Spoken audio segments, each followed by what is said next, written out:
Everyone, मी प्रियंका सकपाळ तुमच्या सर्वांचं आपल्या चॅनलमध्ये खूप खूप स्वागत करते आहे. आज आपण बघणार आहोत वृषभ राशीसाठी कसा असणार आहे जुलै 2026.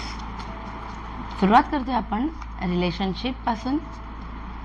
पाहूया रिलेशनशिपमध्ये काय आहे. खूप जास्त पॅशनेटली तुम्ही पार्टनरच्या प्रती अटॅच असणार आहे. म्हणजे काय म्हणतात ना, एक अजोड नातं ज्याच्यामध्ये तुम्हाला वाटेल की म्हणजे पॉझिटिव्हनेस वाढेल. कळलं की प्रेम तर आहे, पण प्रेम पुढच्या लेवलला पॉझिटिव्ह होणार आहात तुम्ही तुमच्या पार्टनरच्या प्रती. नाईट ऑफ कप्स आहे, सो आयुष्यात कोणीतरी नवीन व्यक्ती येण्याची शक्यता आहे. जे सिंगल आहेत त्यांच्यासाठी क्वीन ऑफ पेंटॅकल्स आहे आणि रिलेशनशिपमध्ये आहे. तर तुम्हाला जे पार्टनर तुम्हाला जे भेटणार आहेत त्या महिन्यामध्ये तुमच्या आयुष्यामध्ये येण्याची शक्यता आहे. ह्या पार्टनर्सचं पूर्ण काय म्हणतात ना, घराकडे व्यवस्थित लक्ष देणारी व्यक्ती तुमच्या आयुष्यामध्ये येणार आहे असं मी नक्कीच म्हणू शकते. जजमेंटचं कार्ड आहे. सो नाती त्यांचीच टिकतील ज्यांची कर्म चांगली असतील. तुम्ही केलेल्या चुकांमुळे तुम्ही तुमच्या जवळच्या माणसांपासून दूर होऊ शकता.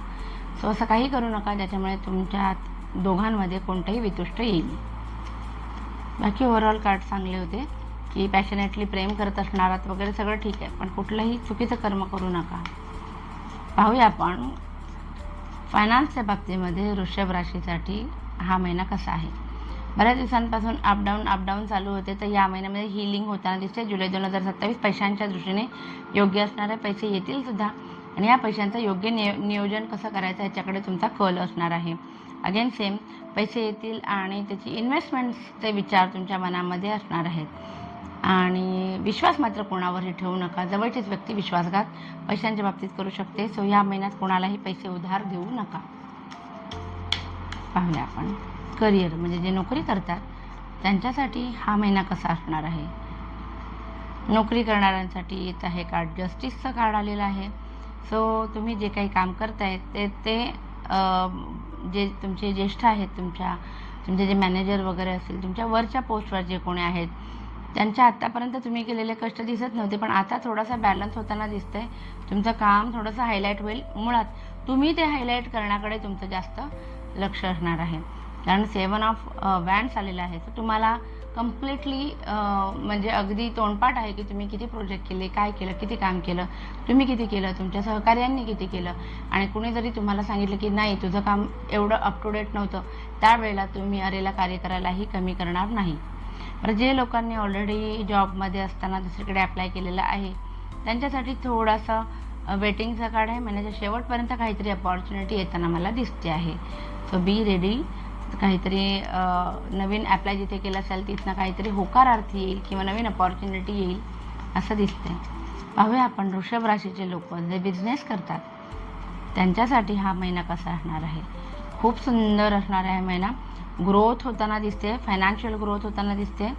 आणि फक्त तुम्हाला ना तुमचे प्लॅन कुणालाही सांगायचे नाही आहेत. ते खूप जास्त इम्पॉर्टंट आहे. तुम्ही ते प्लॅन सांगणार पण नाहीत, कारण हे आपल्याला कार्ड सांगतात की होणार काय आहे. ठीक आहे, काही महत्त्वाचे प्लॅन तुम्ही करणार आहात, ते प्लॅन तुम्ही कुणाला सांगणार नाही. जोपर्यंत मनासारखं घडत नाही, गोड बोलून तुम्ही काम करून घेणार आहात. पुढचा प्रवास अतिशय छान, खूप भन्नाट प्रगती होताना दिसते. थोडीशी आर्थिक तारांबळ उडणार आहे. 2 किंवा 2पेक्षा जास्त ठिकाणूनही पैसे येतील, पण ह्या पैशांची मॅनेजमेंट म्हणजे आलेले खर्च सांभाळताना, ह्या पैशांची मॅनेजमेंट करताना थोडीशी दगदग होणार आहे.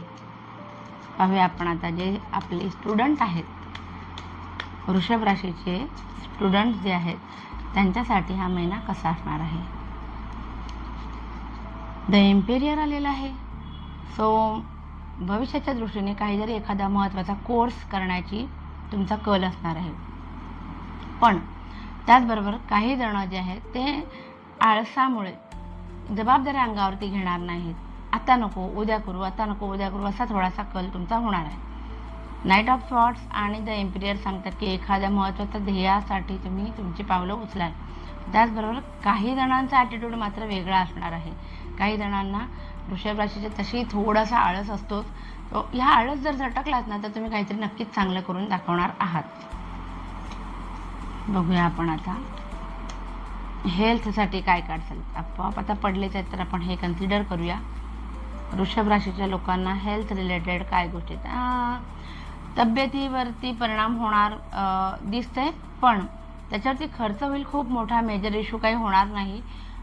गर्भवती स्त्रियांनी स्वतःची जास्त काळजी घेणं जास्त गरजेचं आहे. इमोशनली डाऊन फील होईल, पैसे खर्च होतील आणि खूप जास्त इमोशन्स इन्वॉल्व दिसत आहेत मला.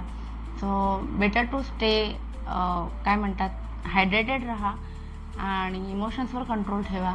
गर्भवती बायकांनी स्वतःची काळजी घ्या आणि सगळ्यांनीच काळजी घ्यायला हवी खरी तर. बघूया आपण आता. स्टुडंट झालं, हेल्थ झालं. आता एक जनरल रीडिंग काय सांगते की हा महिना कसा जाणार आहे. जनरल रीडिंग बघूया आपण. हा महिना वृषभ राशीच्या लोकांसाठी कसा जाणार आहे. पैसे येतील, पण मन मात्र कुठल्या तरी वेगळ्याच गोष्टींमध्ये गुंतलेलं असणार आहे. काय आहे या महिन्यामध्ये अशा घटना घडतील की तुम्हाला ना योग्य काय अयोग्य काय, आपलं कोण वर्ग कोण, कोणाशी बोलायला हवं, या सगळ्या गोष्टींचा छडा लावायचा आहे, पण काढणार कसं याचं उत्तर, याच्यामध्ये थोडासा द्वंद्व होताना दिसते. मग ह्या कार्डचं ॲडवाईस काय असतं, दुसरा कोणाचं ऐकू नका, मनाचं ऐका. तुमचं इनर इंट्युशन स्ट्रॉंग असतील या महिन्यामध्ये आणि तेच तुम्हाला उत्तर देतील. द हँगमॅन पण आलेलं आहे. ज्या गोष्टी करायच्या त्या गोष्टींमध्ये बारीकसा अडथळा येणार आहे, पण कॉन्फिडन्स लूज होऊन देऊ नका. Be comfortable, except the situation. Aura कमी होऊ देऊ नका. मेडिटेशन करण्याची गरज आहे, कारण इंट्युशन पॉवर तसंही दिसतं आहे. आणि महत्त्वाचं हे कार्ड सांगते तुम्हाला आजारपण येण्याची शक्यता आहे का, तर खूप जास्त दगदग करताय तुम्ही. ठीक आहे, एक्झॉस्ट होईपर्यंत काम करण्यात काय अर्थ आहे. वृषभ राशीची माणसं जी आहे ती वर्कहोलिक असतातच. या महिन्यामध्ये मात्र तुम्हाला तुमची काळजी घ्यायची आहे, नाहीतर तुम्हाला सतत म्हणजे ह्यात दगदगमुळे किंवा थकव्यामुळे थकवा येण्याची शक्यता आहे. कंपल्सरी आराम करायला लागेल अशी वेळ येऊ देऊ नका. तर असं होतं ओव्हरऑल आपलं जनरल रिडिंगसुद्धा. आणि वृषभ राशीसाठी कसं असणार जुलै 2026 याचं रिडिंगसुद्धा. आय होप तुम्हाला आवडलं असेल तर प्लीज लाईक शेअर आणि सबस्क्राईब करा आणि आपली ही फॅमिली अशीच वाढत राहू दे. Thank you so much. बाय.